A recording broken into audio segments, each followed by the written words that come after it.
Hey everyone, Shabby Gamer here, and welcome back to the WWE 2K16 universe, and welcome to our last episode of this universe mode within the Smackdown arena. And of course, we have on Sunday our finale of this universe mode as Raw and Smackdown share the Battleground pay-per-view. But let's have a look at the final card here this evening, the final build-up for Battleground. What do we have? We're going to have a very interesting match to start proceedings. The Rock and Stone Cold Steve Austin, the two guys that will meet on Sunday for the SmackDown Championship tonight. They're going to team up to take on the team of Ty Dillanger and Tyler Breeze. We've got Paige taking on Summer Rae. Tatsumi Fujinami takes on Honky Tonk Man and Rich Swann, a triple threat match. Pretty random. The Usos take on the Lucha Dragons, of course no longer a tag team. PJ Black takes on Johnny Gargano. We're going to see Doc Gallows taking on Chad Gable one-on-one. And then our main event is going to be a prelude for this Sunday, Seth Rollins versus AJ Styles. These two guys can really put on some fantastic matches, and I'm hoping tonight is going to be another one of those. So we are going to skip everything apart from the rivalry matches. So Paige loses to Summer Rae. Interesting. Tatsumi Fujinami defeated Rich Swann. The Usos defeat the Lucha Dragons. And PJ Black with a win over Johnny Gargano. So without further ado, let's get into our opening match here this evening, the tag team match between The Rock and Austin. God, who put them two together as a tag team? I don't know. So there it is, confirmation on the screen. The Rock, the SmackDown champion, is going to team up with the number one contender, Stone Cold Steve Austin. Going to be interesting dynamic, these two in the same team together. They're going to be teaming up to take on the team of Pretty, Dashing and Perfect, of course, Ty Dillanger and Tyler Breeze. And here we go, and as you can see, Rock and Austin arguing now about who's going to start this match. And it looks like Rock is going to cave in here. Austin is going to start proceedings here against Ty Dillanger. I don't fancy Ty Dillinger's chance in this one. I think even a Rock and Austin at each other's throats should be able to come out on top of this one, you would think.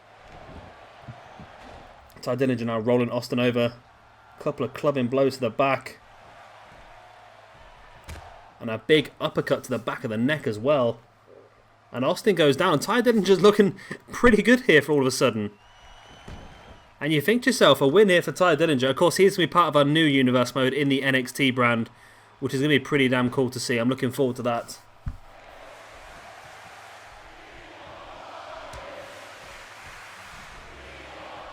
Tyler Breeze, of course, part of... Is he in Smackdown now, Tyler Breeze? I think he is. Rock and Austin will not be in a new universe mode. However, I'm thinking maybe we could sneak one of them in for a little bit. Maybe just a one-off sort of... a one-off sort of rivalry against somebody. Maybe going into... Or maybe we can just advertise a one-off match. Maybe Austin versus, I don't know, somebody for Raw or Smackdown at SummerSlam. We'll have a look. I think we're actually going to start leading up to SummerSlam in our new universe mode. I think that's probably what we'll do. Rather than starting the night after WrestleMania, I think we'll start SummerSlam build-up time, I think. Just to try and keep a little bit more up-to-date with real-life wrestling, of course.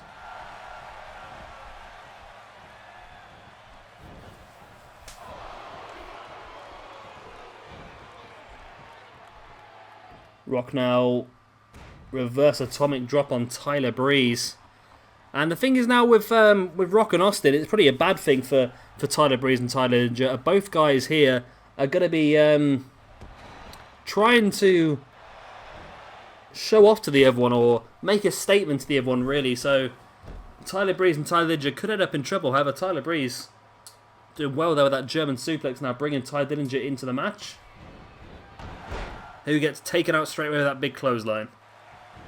I'm surprised. I thought Ty Dillinger was going to be one of the guys that came up, you know, on the draft. I just had a feeling he was going to be one of them. Yeah, well, I don't know, because now I think back about it, all the ones that got picked, I think, are ones that I called. But I did say Ty Dillinger as well would have been one of them. I'm really worried about Eve Marie on SmackDown, because so far it's all been a bit of a disaster in my eyes, the way that everything's working. I'm not impressed by Eve Marie. She's awful in the ring. people think she's got heat, and I don't think she's necessarily got heat. I think people just hate her. I don't want to see her there. You saw the look in the women's faces when Eve Marie made her appearance that first SmackDown. You'd just see Natalya and Becky Lynch in a match. Then out comes Alexa Bliss and does a pretty good promo. Then out comes Carmella, and you're thinking, right, all these 4 women are very good in the ring, and I'm quite looking forward to seeing how these 4 women develop the women's division. And all of a sudden, Eve Marie turns up. And it just, it was just such an anticlimax, really, wasn't it? And then on the second episode of SmackDown, she was supposed to have a debut match and feigned an injury, but her acting skills are so bad that it didn't even look like she had an injury. It was bloody stupid. And then she got carted out. I'm worried that if she starts to dominate that women's division over on SmackDown, it's going to completely take away all the hard work that's been done by the other women over the last couple of years, really.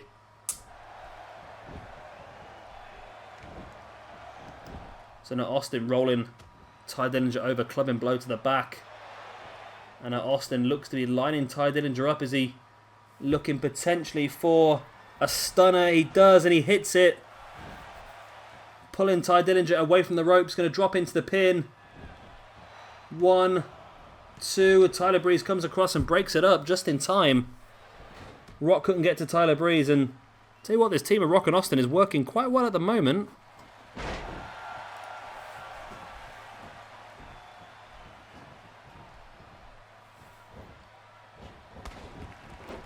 Big knee to the side of the face there by Austin. And now sending Ty Dillinger into the corner. Dillinger's really struggling here.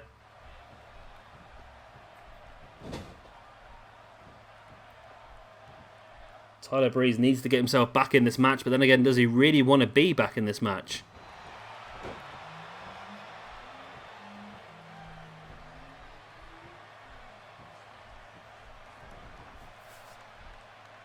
Austin now bringing Ty Dillinger out of the corner into that sit-out powerbomb.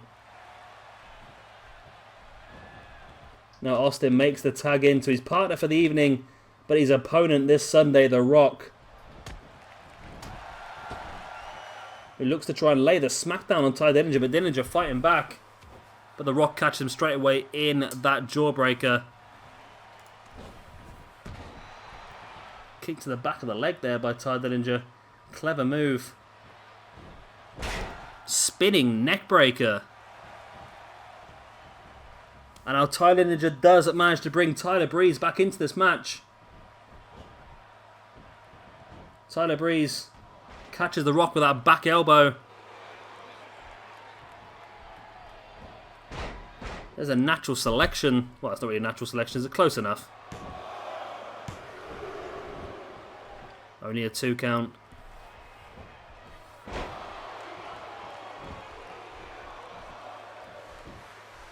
Tyler Breeze now just choking The Rock.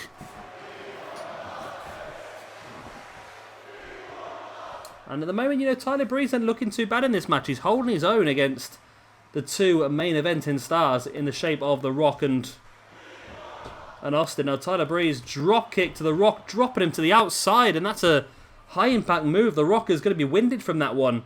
And the one thing you got to think about as well is, like I said, this championship match for Rock and Austin now is only 2 days away.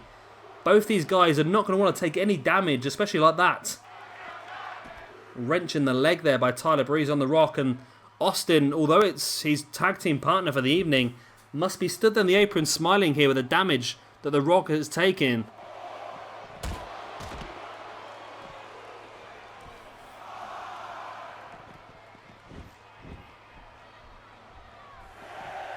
Tyler Breeze is back in the ring, as is The Rock. No countouts here. Rock catching Tyler Breeze straight away into that belly-to-belly slam.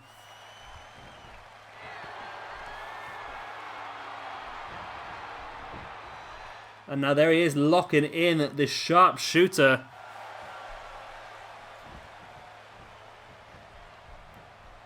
Austin's trying to get the fans going here. I'm not quite sure. It's a bit of an odd one, this one.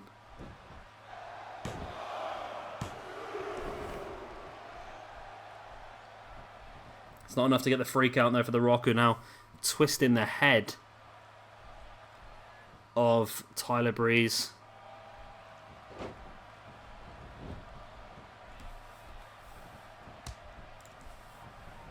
In comes Austin into the match. But Tyler Breeze catches him straight away, but Austin fighting back with some big right hands to the gut. Looked like he was going to go for a stunner there potentially, but Tyler Breeze caught him in that Northern Light suplex.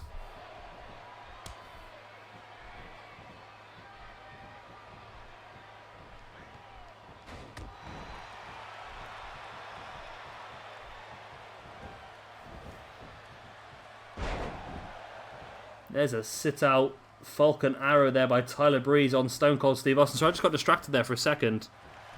Kota Ibushi has announced that he has refused to sign a full-time deal with the WWE, but thinks he will still keep working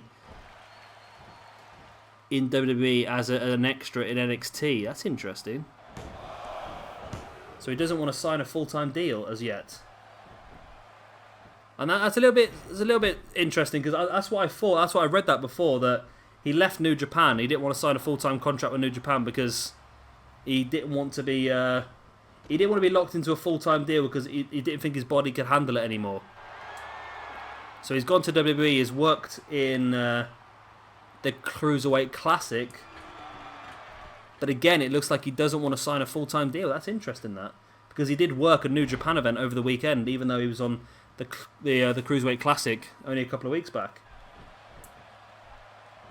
Sorry, he didn't actually work the event. He was just there for the fan event, the fan signing.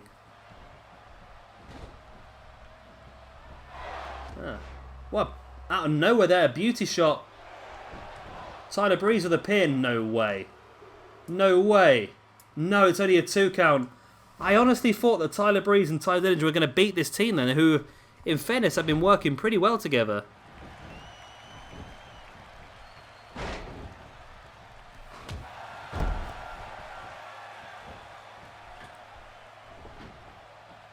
Ty Dillinger's up top now, and accidentally takes that. I think he was going for the Rock, Ty Dillinger, and he accidentally took out the referee.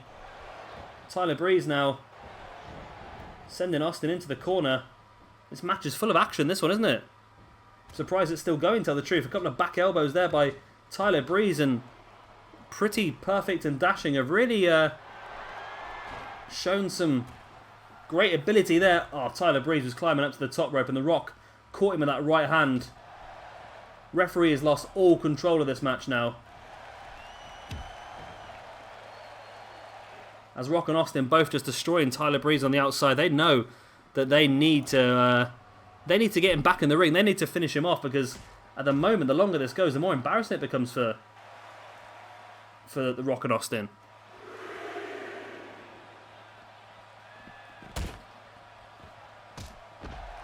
The only worry I do have is The Rock is not the legal man, yet he's taking Tyler Breeze out here. I've seen this before where... No, he's going to throw Tyler Breeze back into the ring.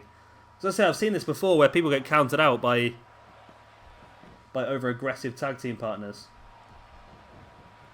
Austin, big right hand to the face of Tyler Breeze, a club and blow against the back, another one as well. And a final axe handle, another axe handle. And finally, the legs of Tyler Breeze give way and he drops to the ground. There's the pin. Rock comes across, taking Ty Dillinger out, but it's only a 2 count. Tyler Breeze kicks out now. How do these people keep doing this? I can't understand on this game why finishing maneuvers are so weak as well. I don't know if anyone can explain that to me. I've got them turned up to the maximum power in the options. Yet they never seem to finish off matches first time, do they?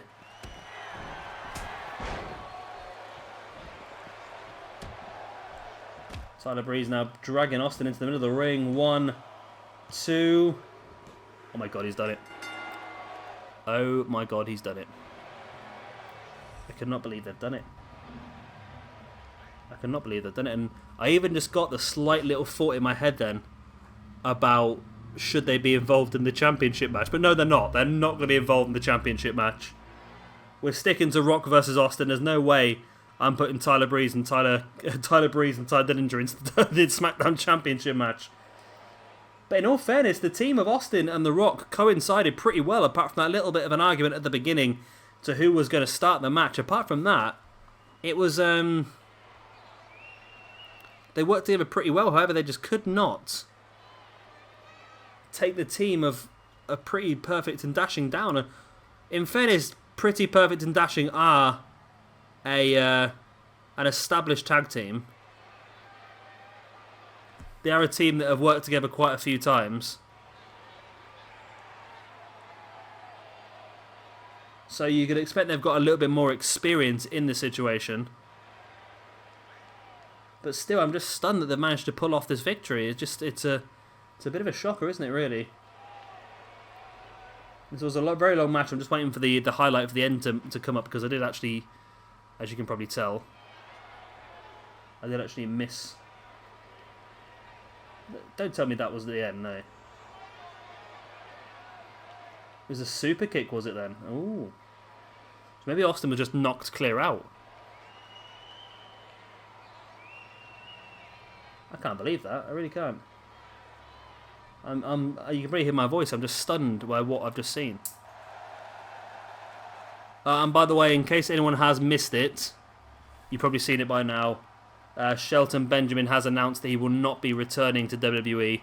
He's picked up a pretty severe shoulder injury, which is going to keep him out for quite a considerable amount of time. Therefore, he is no longer making that return. So that's a little bit of a shame. I'm sure we'll see him at some point. And it makes you wonder if they've got anyone else in mind to bring in Shelton Benjamin's place. And here is our rivalry result from that match. Tense rivalry between Stone Cold Steve Austin and The Rock heats up. Not quite sure how, but there you go.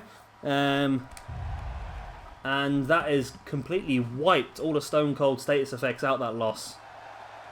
Ty Dillinger and Tyler Breeze have now got themselves a hot streak, and The Rock has got himself a double momentum boost that he's still got from previous. So it'll be interesting to see if that makes a big difference on Sunday at Battleground. And here is our second match of the evening. It is going to be one half of the tag team champions, Doc Gallows, taking on one half of the number one contenders, Chad Gable.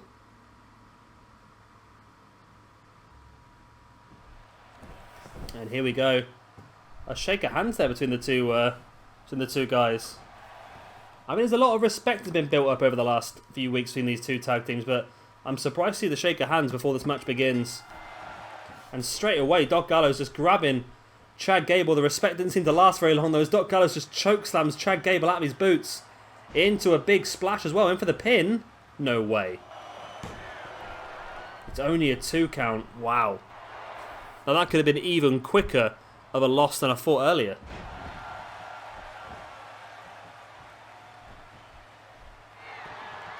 And now Chad Gable got a little bit of offense here with the Northern Light suplex. Bridges for the pin. 1. So only for a 1 count.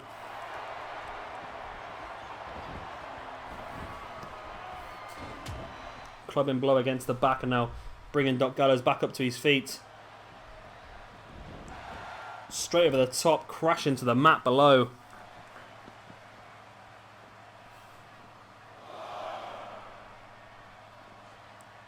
Now Chad Gable bringing Doc Gallows back up to his feet.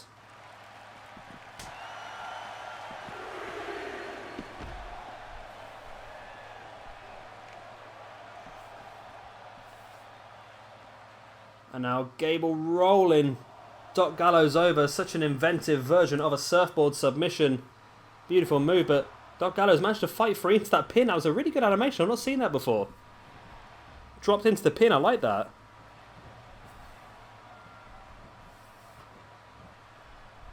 Doc Gallows now sending Chad Gable into the corner. Oh, a bit of a low strike there. Now putting Chad Gable face first into the turnbuckle. And now shoulder first into the turnbuckle post.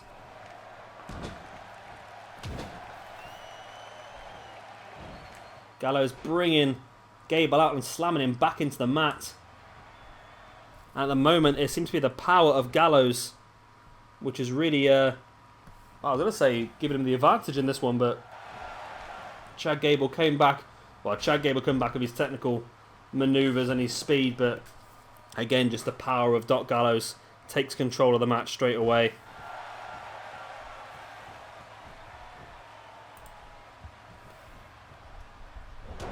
Jawbreaker there by Chad Gable on Doc Gallows. Now sending Gallows into the corner.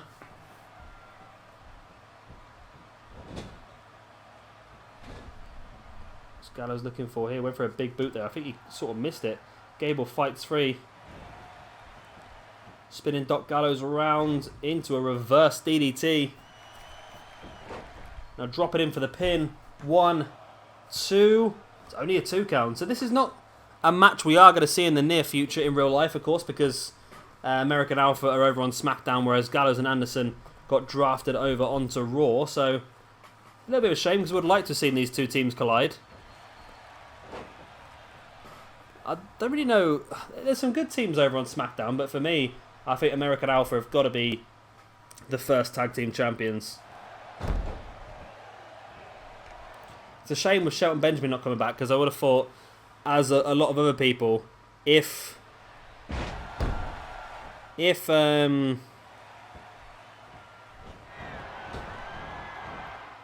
Charlie Haas could have come back along with Shelton Benjamin, and we could have done the world's greatest tag team versus American Alpha, that would have been incredible. I would have loved to have seen that.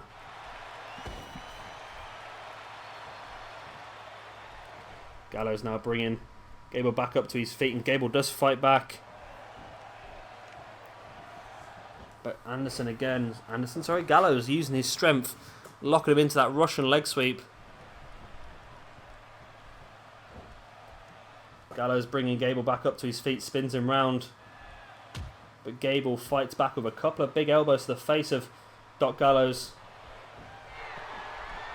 Spins him round, Northern Light suplex, bridges for the pin once again. 1, 2.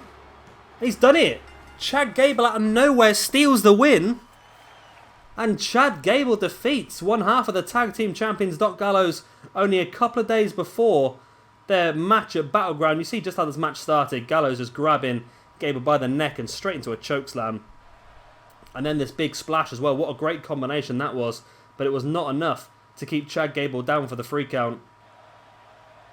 And as time went on, Doc Gallows just used his strength, and he just looked on top of this match at every single opportunity. But Gable just did so well. He just always fought back, always used his technical ability. And eventually it was the Northern Light suplex from Chad Gable. This is Anderson again just showing off his power. And again another big splash. But again it wasn't enough.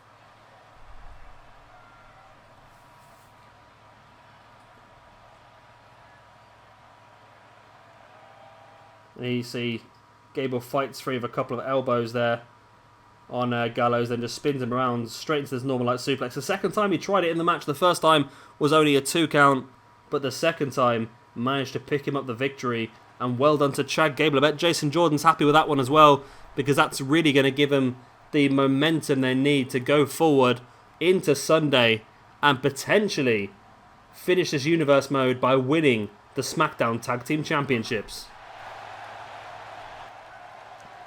And here is the rivalry result for that one as well. Then Doc Gallows and Carl Anderson head towards their title match against Chad Gable and Jason Jordan with mutual respect, eager to face their challengers. That's an interesting one.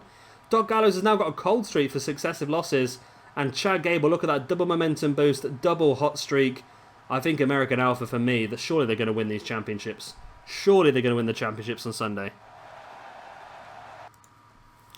And here is our main event of the evening. The match that will take place again on Sunday at Battleground, but for the Intercontinental Championship. But tonight it's a non-championship match when Seth Rollins takes on AJ Styles.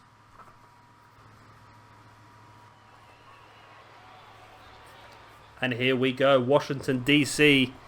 The first time in the actual episode, so we're actually going to get to see the entrances. Because so far all the entrances have been cut due to cinematics. That's the word I'm looking for. Cutscenes.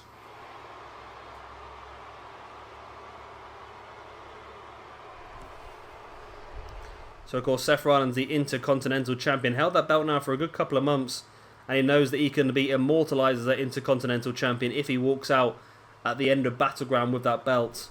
But of course he has a man in between him. He has AJ Styles, the very original Intercontinental Champion in our Universe mode.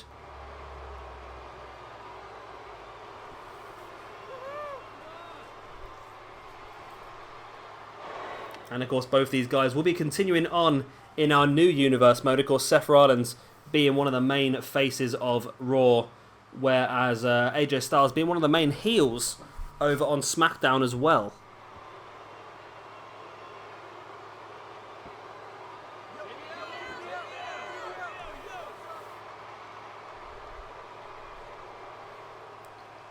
And talking of AJ Styles, here he is making his entrance right now.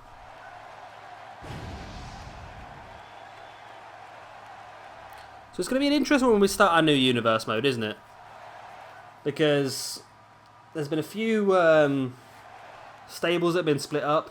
Well, I say a few. The White Family have been split up. Lucha Dragons have been split up. And the club has been split up.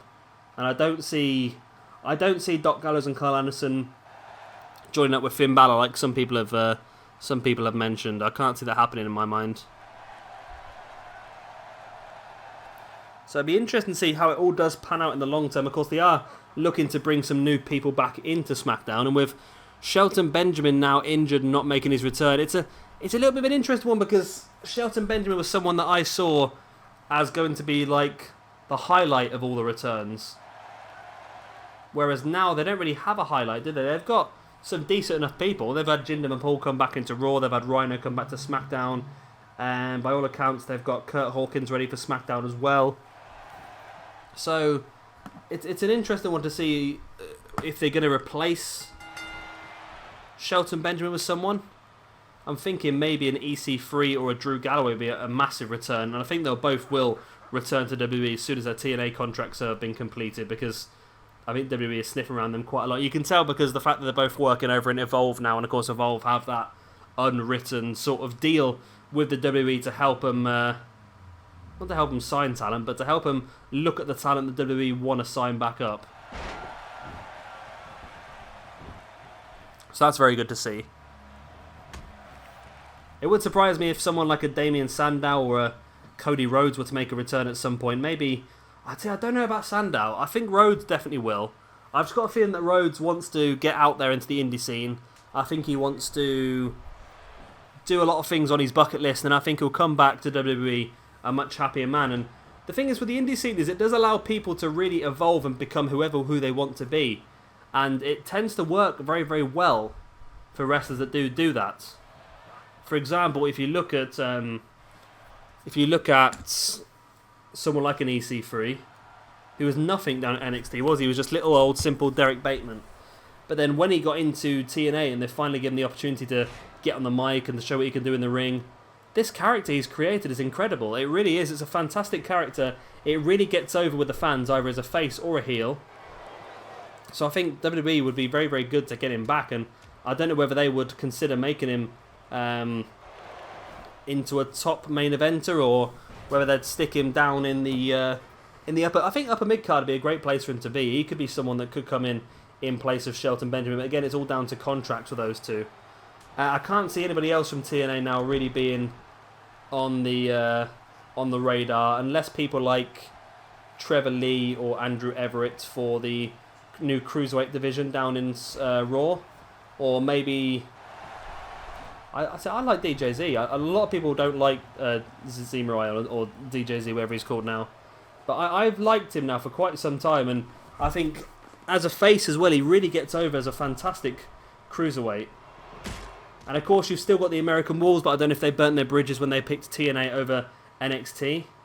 But were they ever offered NXT? That's the big question. A lot of people just assume they were offered NXT because they worked a match, but we've seen since then that a lot of people have worked matches, and Gargano and Ciampa have worked at NXT for an entire year, and they've only just been offered contracts. We've seen James Storm work an NXT event. We've seen Kota Ibushi work it. We've seen Tessa Blanchard. We've seen a lot of people work an NXT event that have not yet been offered contracts. So the whole idea that the Wolves picked TNA over WWE might not even be the case. They might not have been offered a contract. It might have been a case of a one-off. We want you to come in we want you to have a tag team match just so we can have a look at you. They may have never offered him anything. They might have said, look, we like you, but you come back. But I think at the moment, I think both guys, well, David Richards had a couple of big injuries over the last couple of years. But I think those two are doing quite well at TNA. Although they do tend to just bury the talent a lot of the time in TNA now, don't they? The fact that Bobby Lashley's the X Division champion in TNA just completely grinds my gears. That just frustrates the life out of me that anyone could ever consider making Bobby Lashley the X Division. I understand how it came about. It sort of makes slight sense, but still, I'm just not happy with it.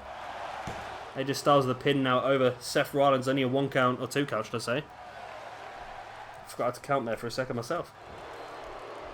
Seth fighting back with that right hand to the gut of AJ Styles. Now sending AJ over the top rope, crashing to the ground below. Stomping on the knee of AJ.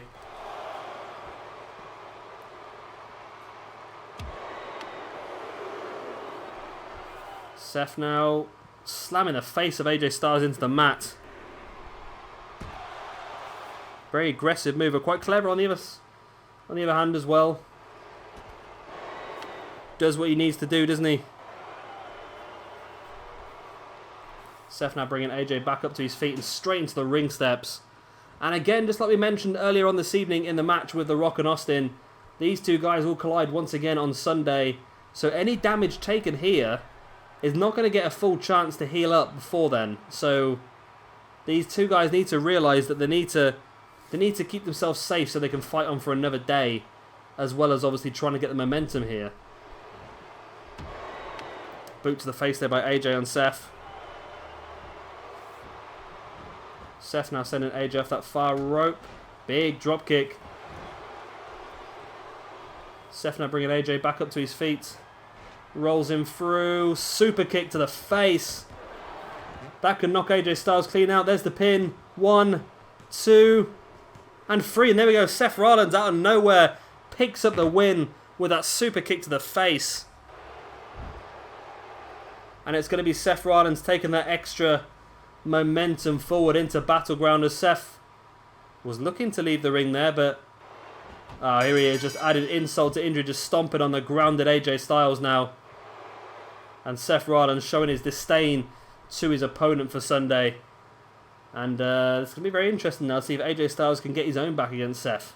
And I did mention last week about potentially having some sort of gimmick match on this, didn't I? Maybe a tables match or something like that. And I'm still thinking about that, and I think we'll have a look on Sunday when we do the pay-per-view, and I'll see if I can make it a little bit more interesting, because we've seen these two guys face each other now in singles competition a few times, so I think adding just a different element would be pretty good. Anyway, that is the end of this episode of our WWE 2K16 Universe Mode. I hope you have enjoyed it. Of course, if you have, then it would be fantastic if you could hit that like button. It does help me out, it really does. It makes the video easier to find for other people, so it helps me grow the channel. And of course, if you are new around here, be sure to hit that subscribe button as well, because again, it really does help me out. It lets me go up the search rankings and we can grow the channel a bit more as well. That'll be absolutely fantastic. I've been Shabby Gamer, thank you very much for watching, and I'll see you all on Sunday for our big finale of this Universe Mode, as Raw and Smackdown both collide at Battleground.